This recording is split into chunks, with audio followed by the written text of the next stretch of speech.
Hello and welcome back to Jody Lewis Creations.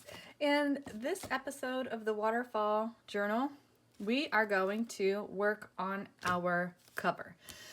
So what I had originally said I was going to do is I wanted a quilted fabric cover.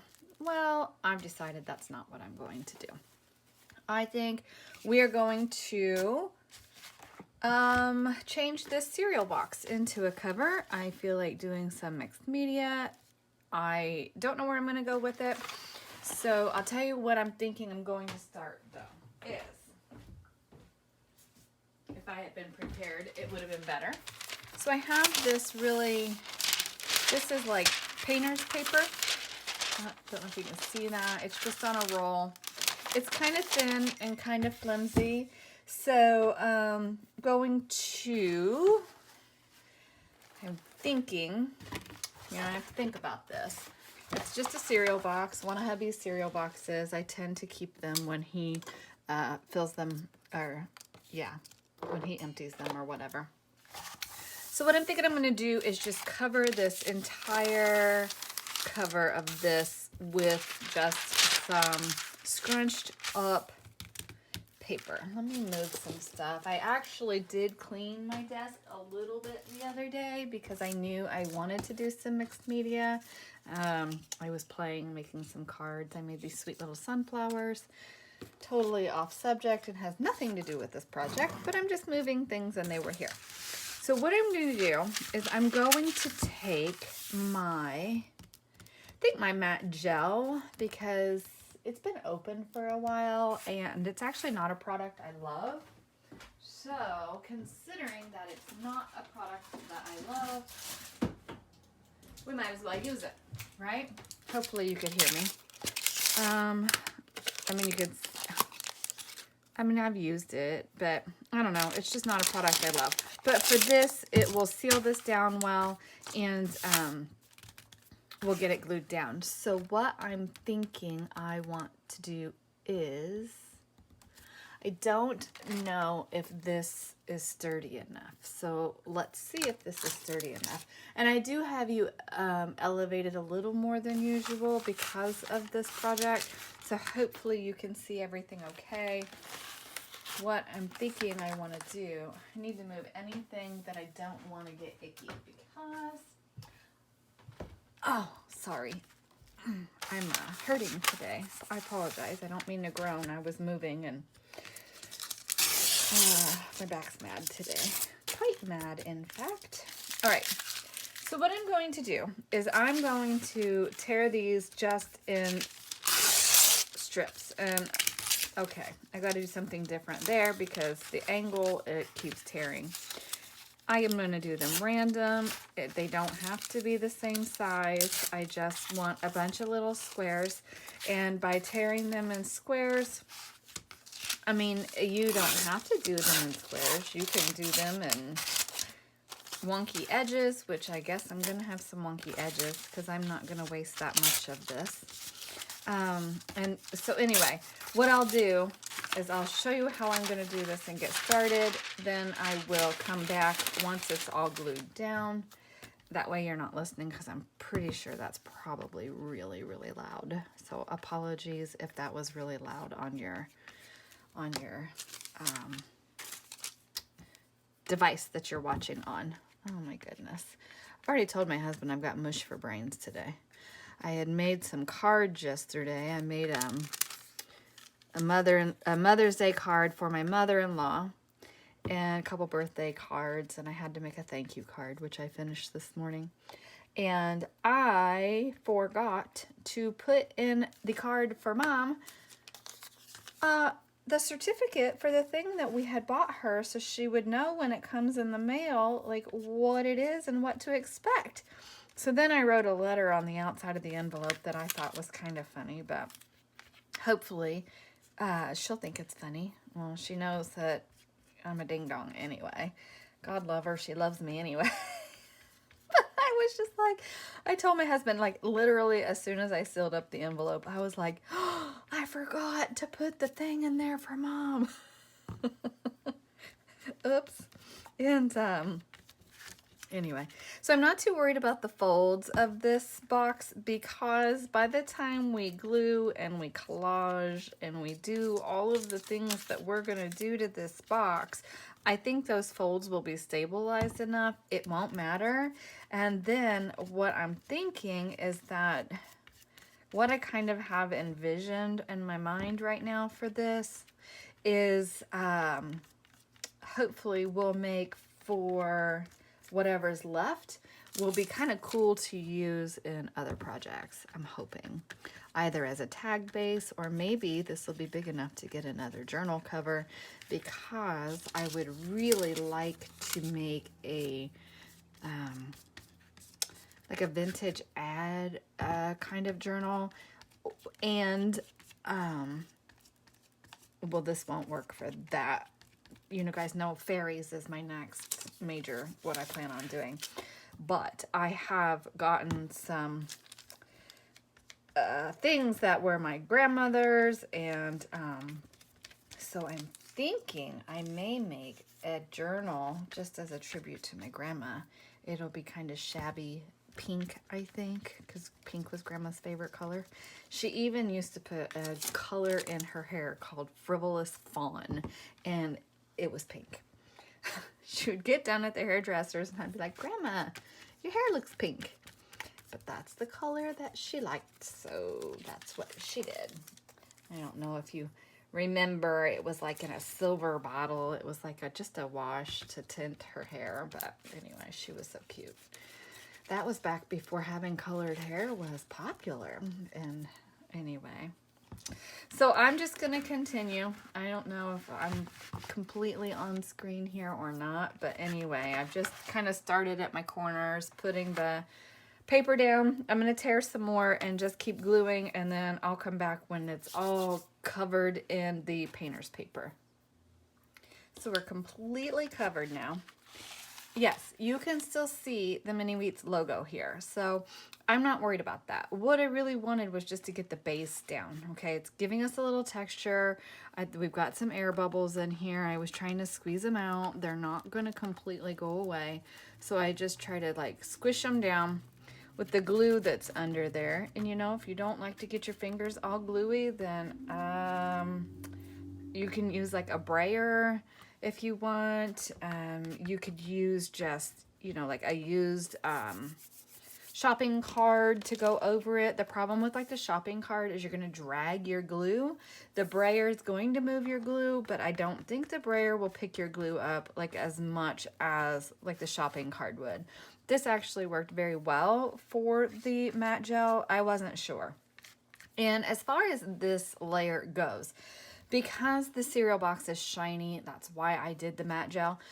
You could use liquid matte medium. You could probably use Mod Podge. I'm sure it would work. I just have had that matte gel open for so long. Like I said, I want to get rid of it, use it.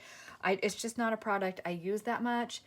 And it's thick, so it will hold like metal embellishments and stuff like that. It's good for that. I'm not saying it's a bad product. I'm just saying it's not my go-to. And maybe because it's not on my desk. I've got it in the cabinet. Maybe if I had it here, I would use it more. I don't know. We'll see. So, oh my gosh. Sorry, my kid's texting me right now.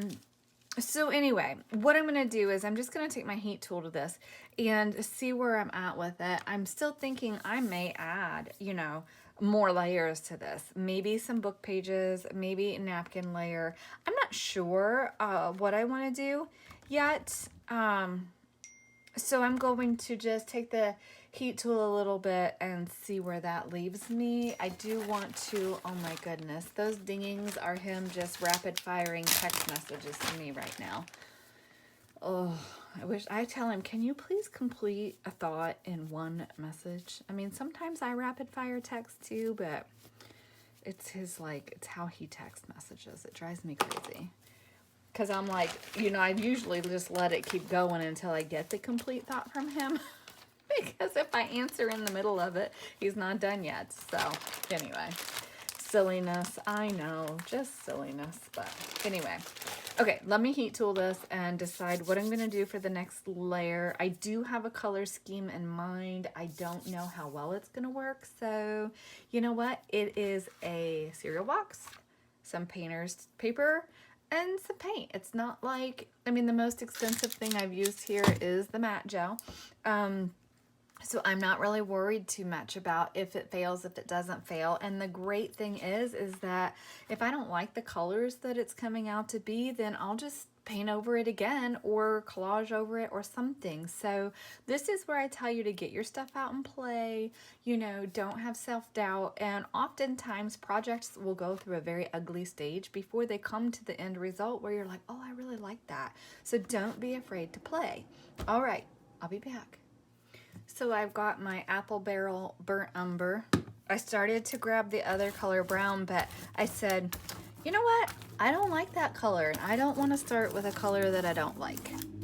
Whichever one that is. The nutmeg. I don't have a very nice term that I use to describe that color, so I won't use it here today. I'm trying to be in a happy place today. I need it. But I'm loving this. It's almost like a leathery effect, so that's kind of cool. I just dotted it around, and I just have my brayer. And trash trucks here, so hopefully that's not loud in the video for you guys. Anyway, yeah, so I really like this. And to be perfectly honest, I don't know. I have to mix a pink because the color pink that I want to use, I don't own.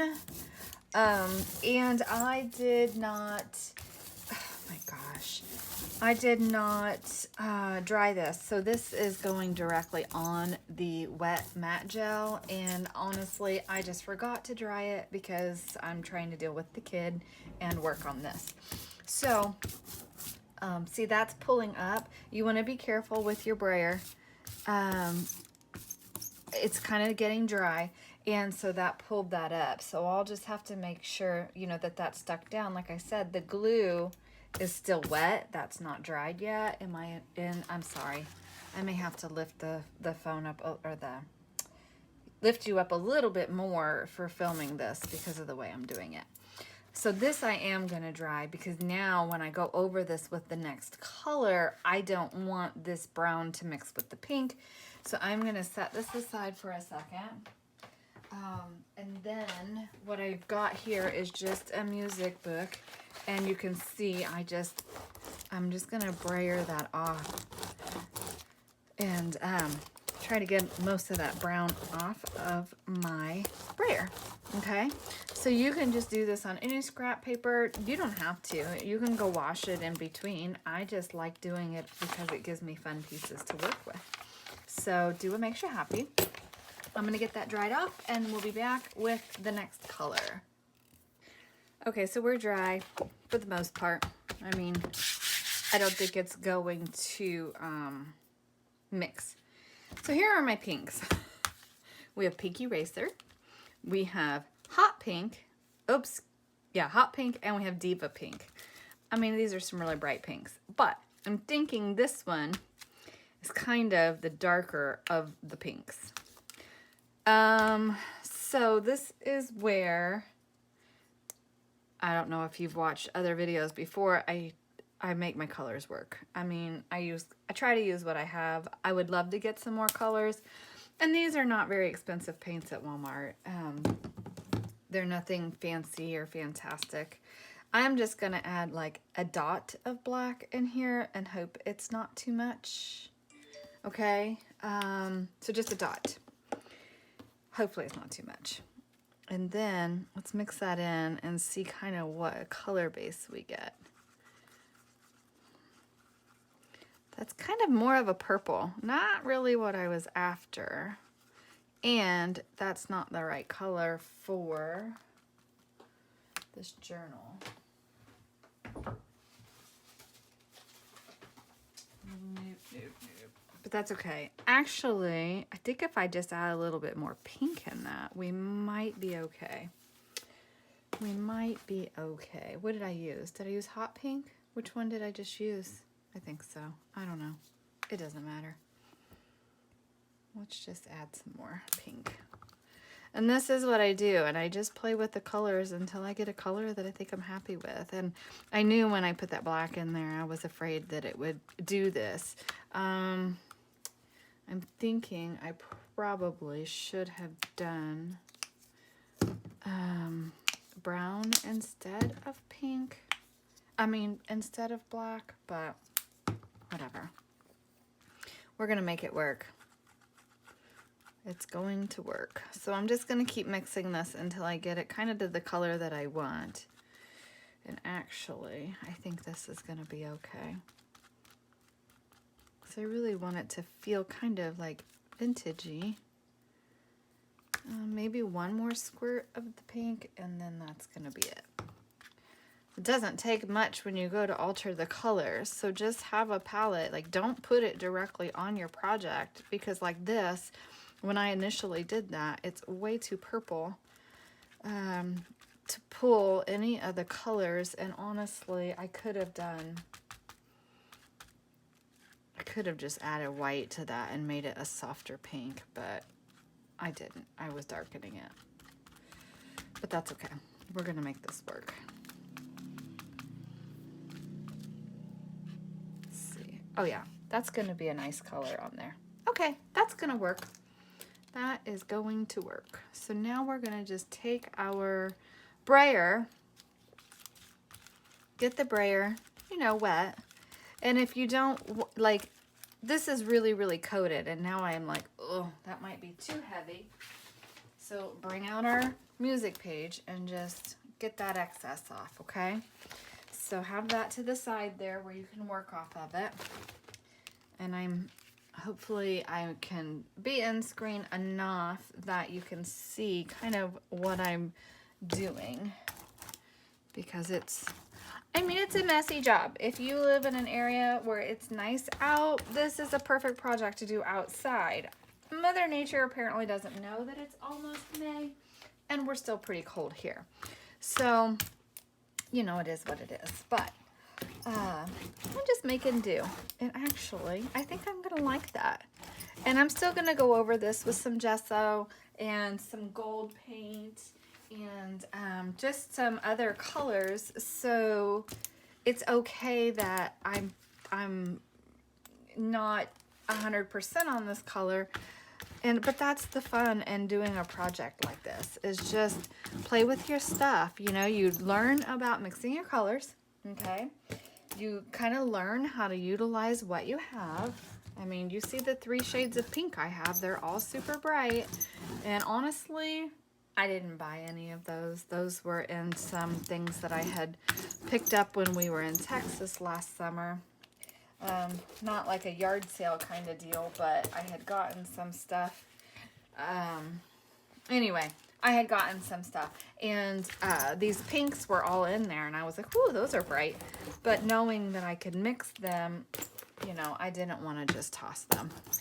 So, you know, just, and like I said, if you can get your hands on a color wheel or even look online, then it will help you know what colors you can mix and be okay, or what colors you mix and you get mud, because you don't want to make mud in your projects. I mean, unless you're just doing something super grungy, which this is turning out to be more grungy than I had anticipated. But that's okay. I don't mind it. I really wanted it to be not grungy. I wanted it to be like more of a vintage vibe. And I think we're going to get that by the time we're done with it. So I'm just going to keep working on this, and then I'll be back. Okay, so you know I said it's going to go through stages where you're like, oh my gosh, what did I do? I'm at that stage. So I put white gesso on this old gift card, and I was scraping it around, and now I'm like, oh my gosh, that gesso is so bright against this dark background. What am I going to do? I'm not worrying. I am not stressing, but I kind of wish I hadn't done it. But because I put it on so thinly, it's pretty much almost already dry. So now what I'm going to do is just put some of my gold paint on my doodad here. Yeah, doodad here. And I'm gonna just water it down just a touch. I don't want it super watered down. And I didn't wash that. So excuse my reach, my arm in the screen. I apologize. So I just did a little dab of gold on this. This is a Dollar Tree cutting mat. And it will come clean with all this paint on it. I just have been lazy and haven't cleaned it. So now what I really want to do is just gently get my brayer in this gold. And I watered it down so that it wouldn't be super overpowering because, it's gold. It's gonna show, you know. And I'm just doing what I've been doing with the other colors. And you know, if you want a softer effect with all of your colors, water them down. There are no rules. And that's what is so important about play, is you have to understand there are no rules. It doesn't matter if you're like, oh my gosh, I really don't like that. Like I did with the white gesso. I don't like it. It just isn't it didn't do what I had anticipated it doing, and that's okay. It doesn't mean it's wrong. It just didn't do what I wanted it to do. So I'm just gonna, improvise. And there may be texture paste I still add to this. I may stencil something. Now, on the back part of the cover for the Waterfall journal, I won't stencil or do anything like that. Texture paste on that because it's going to be the back, right? But on that little front lip, I may. I don't know yet what I'm going to do. So I'm just trying to see. It's hard to see in here right now, but I do have a little bit of gold on that. I don't know if that's showing up for you or not. I hope it is, so you can see kind of, I just really wanted that light gold effect, just a little shimmer, and this is where, if you're willing to use the glacier paste like this or your gilding wax, then by all means, I just use the gold paint for this because it's a less expensive option to get that shimmer. And I like this gold paint. This one is Delta Cream Coat Select, and again, it's a metallic acrylic in gold. And I know I've told you this before, this is from Hobby Lobby, and the sticker says $3, but I can guarantee you I did not pay $3 for this. I would only have bought it if it were on sale, but that's just how I operate. If you want to buy it at the $3 or whatever it is now, I don't know the price because, prices have gone up. Then by all means, I do like this paint. I like the way it dries. I like the different ways I've been able to use this paint. You can use it to gild the edges of your stuff. You just put it on your finger and go around it. I've done that in previous videos. It's just a really versatile paint, and I do really like it. So when this runs low, I will most likely buy this brand again, just because I've had such good success with it. No, I'm not a paid endorser of anything from Hobby Lobby or from anybody, actually, which I think would be a lot of fun if I could do that. But I just would like to share with you so you know, like, hey, I do like this or I don't like that. And then I made a mistake when I was telling you guys the matte gel is not the one that I like. That's untrue. I like the matte gel. I don't like the ultra matte gel, which is the one that I had actually meant to grab, but I didn't.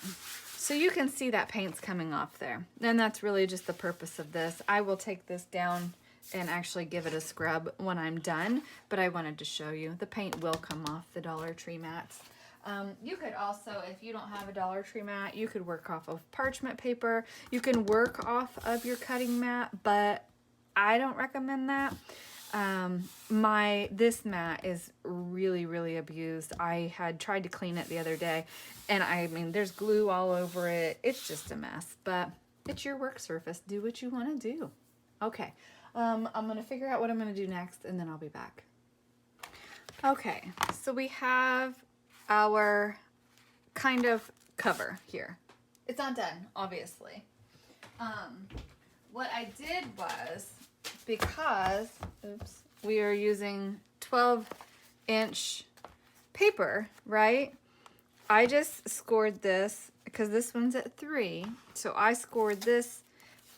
It's like at 2.5, but it's kind of wonky because that the box seam itself was there. But I thought that's going to be okay because that's going to get stitched in, and I'm going to put lace or something on this cover so it'll kind of have a little bit of a lace flap here, and then back here this will hang out too. But I'm thinking maybe I should just cut that off. I haven't decided on that yet. But what I'm doing right now is I'm just going around all the edges with ground espresso ink because of where I cut that, you know. And I do want to do some stenciling on here. I'm thinking I want to stencil some, maybe some texture paste on here, or maybe I'll stencil some gold on here design. I'm not sure yet how I want to do this. But I am going to cut that off because there's red showing, and there's a little bit of red showing through there, so I have to fix that. But it's not that big of a deal. Anyway, so what I'm going to do on the inside, I'm sorry, I hit the thing. What I'm going to do on the inside is I'm going to cover this with scrapbook paper, which, I mean, I have still quite a few bits of this paper pad that I haven't used. So I should be able to cover. Oh, I do love that. I would love to be able to use that. But anyway, I should be able to cover this, and I probably will just use a whole sheet and get like that one. That one's pretty. I haven't used that one, I think. Or that green. That green's really pretty. So I'll cover the whole inside of the back with something, and then that'll basically embellish the inside. Okay, just very simply cover that, and then that'll be done. So that's what I'm working on. I'll get it all finished, and then the next video will just be a final flip through of the waterfall folio. So, you know, get your stuff out and play. I mean, now I have a cereal box that's going to be a beautiful cover. I have this piece left to work with, so I think I will cut that into 2 small tags and a large tag. And I have this, which, what does it measure? What does this measure? It measures about 12 by about 7 1/4. So that's a really great journal cover size. So I can just fold that in half or whatever, and now we have a journal cover made. So get your stuff out and play. Save your boxes and repurpose them, because, I mean, they're cardboard boxes or chipboard or whatever you want to call them, and it gives you a good sturdy base to work with. And then you've got your inside that you can even paint both sides if you wanted to. I just didn't on this one. I don't think I ever have, actually, when I've done this. I don't think I've ever painted both sides. So anyway, get your stuff out and play, and I will see you in the next video, which will be the final one of this series. So have a great day. Thanks for joining me. Bye.